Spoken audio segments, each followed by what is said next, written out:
I literally just wasted an hour and 10 minutes of my life that I'll never get back for you. No fucking way. This has to be a porn parody. What is happening? Why would you do that? You shut up. That might have been the worst movie ever, but let's talk about it. So I watched MMPR The Last Ranger parody 7. Why is it 7? I don't know. Why is it a parody? I don't know. Why is it on Tubi? I don't know, but that's literally the only reason I'm doing this video. A lot of you are going to be like, well, it's obviously not an official Power Rangers production. Yes, but it's on Tubi right next to like all the Super Sentai seasons, so I'm going to talk about it anyways. In case you didn't know, Tubi, absolutely free, but they also just have some good stuff on there like Yu-Gi-Oh!, Spartacus, Buffy the Vampire Slayer, but then they have stuff like this, The Last Ranger, which I can't even explain because I just watched it 5 minutes ago, but I'm going to try to here. So, MMPR The Last Ranger is made by PDC Productions. Who? I don't know, but I found this Facebook with 577 followers, so, you know. Seems legit. We start The Last Ranger with who we come to know as Emily exploring a completely destroyed Angel Grove until she's confronted by a bunch of putties. And Emily can hold her own, but we do have an appearance from The Last Ranger himself, Jason Scott, decked out in a Star-Lord jacket for most of the film. And this first scene very much sets the whole tone of the movie in being, one, it is all shot on green screen, which very much limits a lot of the action shots. I feel like I'm watching the cutscenes from Command & Conquer Red Alert. He served his country well. Like that's what it looks like the entire time to me, of just, there's 3 angles at most to every scene. It's like straight on, this way, and that way, and that's it. After this, we get a quick flashback to a talk that Jason had with Trini, where she talks about being uneasy about this whole galactic war, which, side note here, this is Dax's mom from Masked Rider in 1995, so I gotta appreciate the casting. But she also talks about how it's weird that Goldar kinda wants to fuck her. I swear, this is not a joke. That is what is intended by this scene. It's like he's toying with me, like some sick fetish game he likes to play. You know, when I'm in my suit, I could detect strong heat vibes coming from him to me.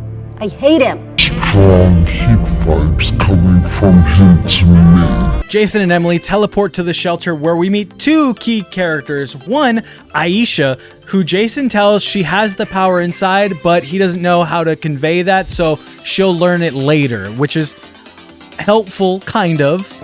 I wish I could explain more, but it's something you're gonna have to experience on your own. And then Damien, who is the military commander in this movie and happens to be a traitor. Who could have thought that? Who, like, wow, it was unpredictable and out of nowhere.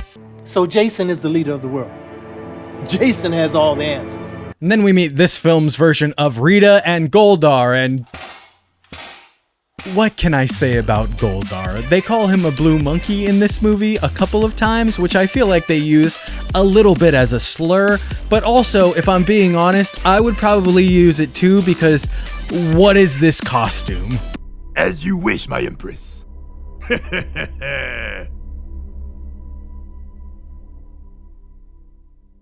Rita, on the other hand, is acting her ass off this entire film, and I had to look her up, and it turns out now she's a burlesque dancer named Vixen DeVille, which makes sense, because she's like the only person with an ounce of charisma in this entire movie. And then we get to my favorite set piece of this entire movie, the command center, and we meet Alpha 6, who is just a lady dressed up like Alpha. You know, shout out to props and costuming. She's beautiful. And Zordon, who is a floating head, as you remember, but this Zordon is so weird. There's a couple scenes where they don't actually film him doing like facial reactions, but they just Photoshop those facial reactions, and it's baffling. Why didn't they just make him smile or look like he's questioning something? They had to do it this way, which is crazy to me. But this scene is like 4 minutes of exposition, like even more than an actual Power Rangers show would do, of Emily just asking questions about the powers and then them answering back and forth. But also some of the answers don't make sense. Emily asks where the dragon shield is, and Zordon just says, "A good friend is taking care of it." but then we never see it or it's ever talked about ever again. What happened to your shields? Thousands of years ago, there was a war. The warriors that possessed the power suits at these times had their shields destroyed.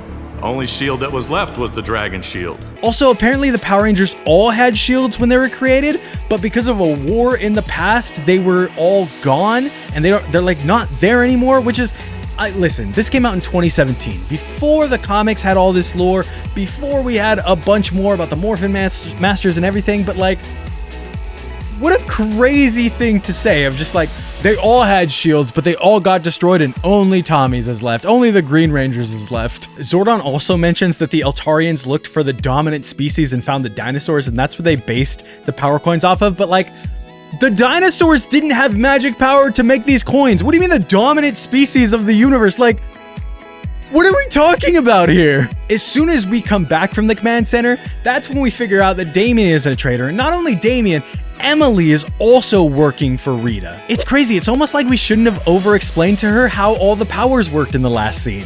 She hands over the Red Morpher to Damien, and Damien decides he's gonna be the Red Ranger from now on. But first, Jason challenges him to a fight, and if he can knock Damien down, or if Damien can knock him down, the winner becomes the Red Ranger. You want to fight me? Something I forgot to mention about the combat in this movie is for some reason, whenever a fist fight happens, everything slows down to half speed. Like, I understand fight choreography and that you need to go at a slower pace, but that's what the camera cuts are for. And so the green screen being the way it is and only being able to cut away certain spots makes it feel so much slower than half speed. It's like insane how slow it feels every fight of this movie. Anyways, Jason gets knocked down, and this leads to Damien having the best morph of the entire franchise. Just holding the gun with the morpher is chef's kiss. It's morphin' time! Tyrannosaurus!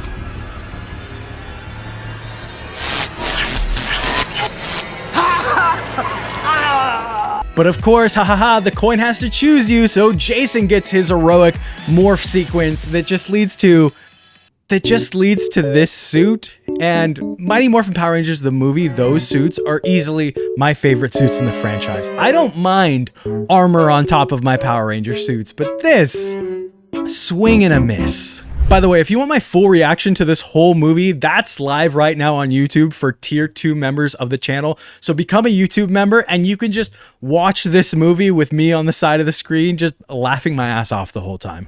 What ensues after this is probably the most brutal fight scene of any Power Rangers media I've ever seen. I talk about Unworthy a lot, the bootleg universe, and how those are like dark, grim, and bloody. Jason slits a man's throat in this scene in the most nonchalant way possible, and I gasped. He just slit his throat! Holy shit! Jason runs off and then is confronted by Goldar coming out of a portal, who says that this is going to be their final battle. And Goldar then explains to Jason that he's a slave to Rita, that everyone is a slave to Rita and Master Vile, which I take back the slur comment from earlier, honestly. What do you mean? You're a slave? 20,000 years ago, Master Vile invaded my planet Laflagua and destroyed my colony. Now, we are all prisoners of the Emperor and his daughter Rita. But this is just more exposition for no reason until we get to the fight where Jason once again... You're next!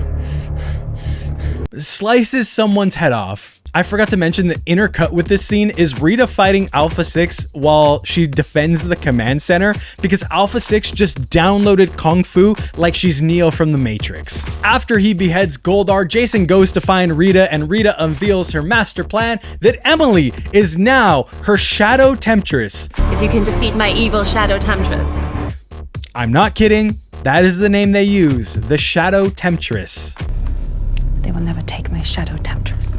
Emily is also under Rita's control in the same way that Tommy was. She has a green candle in the same way that Tommy was. Emily also has the sexual tension with Jason in the same way that Tommy did. They like love each other for some reason already. They fight in slow motion for a little bit before Jason eventually is able to break the spell on Emily. And then Rita takes her and runs away. They will never take my Shadow Temptress. We then see Rita go to the woods to try to recruit Jacob Black from Twilight. I mean, Tommy Oliver, who has lost his Green Ranger powers. There is nothing that you have that I want. Tommy secluded himself in the woods because Rita messed him up and all his friends died, including Kimberly, who he is in love with. So Rita promises if Tommy can kill Jason, Rita will bring Kimberly back to life and they can be together again. This next scene is where I would say this movie kind of goes off the rails, if there were any rails to begin with. But back at the command center, Jason and Alpha are talking when Corcus the Black Aquatarian Ranger shows up. I didn't realize that was his actual name when they said it in the movie, but I looked it up on Ranger Wiki. His name is Corcus. Corcus shows up and tells Jason that Master Vile and Lord Zed are currently waging war on his home planet and are about to win, and then they're gonna make way to Earth and take over Earth, and that Jason is not strong enough and he needs to go find the Zeo Crystal. There is 10 minutes left in the movie at this point, by the way. Alpha then tells Jason that Rita has visited Earth and went to go see Tommy, so Jason decides he needs to go see Tommy instead of going to get the Zeo Crystal, which will literally help him with every problem he's having in this movie. He has to go see Tommy instead, so he teleports to the forest to go see his long-lost friend. Although you wouldn't know they were friends because they pull up on each other like this. Long time, Tommy. Not long enough. Tommy literally told Rita that he wasn't going to fight Jason because Jason is his friend, and now we get this. You can't trust You shut up. And I hate this, trust me, but this was the most enjoyable part of the movie. I love this. Just seeing who is supposed to be Tommy and who is supposed to be Jason going back and forth, but it also feels like the acting and the tension is really cranked up during this scene, and this is the last 10 minutes, and I was like, I don't know what's gonna happen here. And then, right before Tommy morphs, it ends. No, not to be continued. I wanted to see the suit. That's the wrong coin. Come on. The movie ends with a to be continued. Will it be to be continued? I have no idea. This is part 7. Part 1 through 6 doesn't even exist. This was made in 2017 by a production company whose Facebook only goes up to 2019. So no, I don't think there will be a part 8. I don't think there will be more of The Last Ranger. This is all just one big parody and joke. They knew it. I know it. You guys probably knew it the minute you clicked on the video. But here we are. I didn't even go into this expecting some big budget or fan film in the way that we have fan films now, like Unworthy or Rail Riders. I didn't expect them to try at all because it's in the title that it's a parody. But man, I didn't expect them to try so little.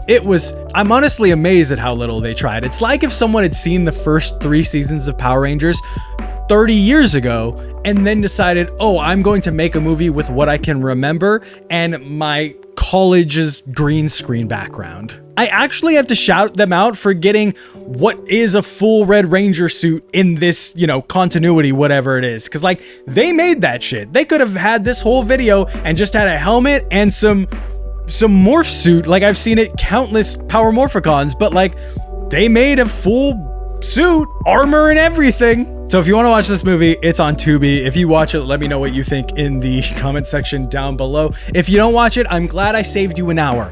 We did that exchange here. See, if you like that I saved you an hour, leave it a like on the video, subscribe, and then comment, your favorite emoji. I don't care. I will see you next time.